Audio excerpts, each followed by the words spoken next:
1. Today's Gospel is from Saturday within the Octave of Easter. A reading from the Holy Gospel according to Mark. Glory to you, Lord.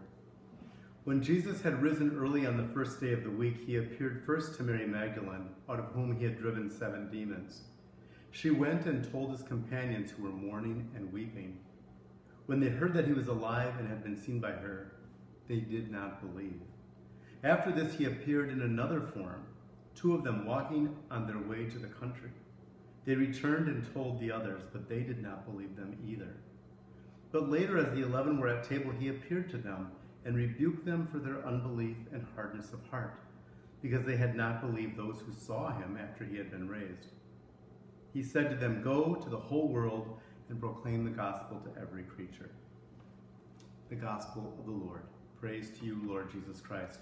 This is an interesting gospel from Mark because he's recapping what we've already heard, the appearance to Mary Magdalene, the weeping of them as they were mourning them, then the story of Emmaus, which is in Luke's gospel, he repeats here how they met Jesus on the way, and now he's at the table with them in the upper room. He appears to them and he rebukes them for their unbelief. I sometimes have sympathy with the disciples because it was hard for them to realize what had happened.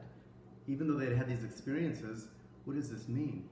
But eventually their eyes are opened and they become this group of 12, not fearful and not lack of belief, but bold in their beliefs. So bold that they risked everything to proclaim the kingdom and to carry on Jesus' work. So bold that they were not afraid to die. They were not afraid of torture. They wanted us, the people they preached to know that we will live with God forever and that Jesus brings us to God's light.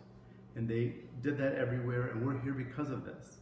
I love the end of this when he says, "Go into the world and proclaim the gospel to every creature."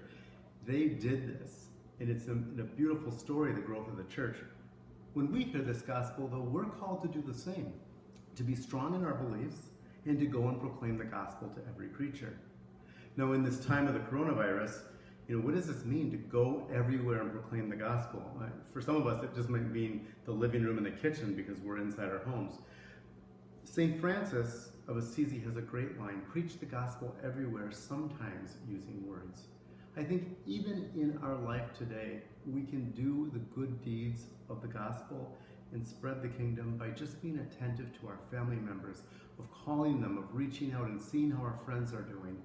Even though we might be stuck these days in our homes, we can still live the beauty of this gospel, and that is to care for one another and to give them, as St. Francis of Assisi would say, some kindness, some thought that they experience the kingdom that Jesus proclaimed.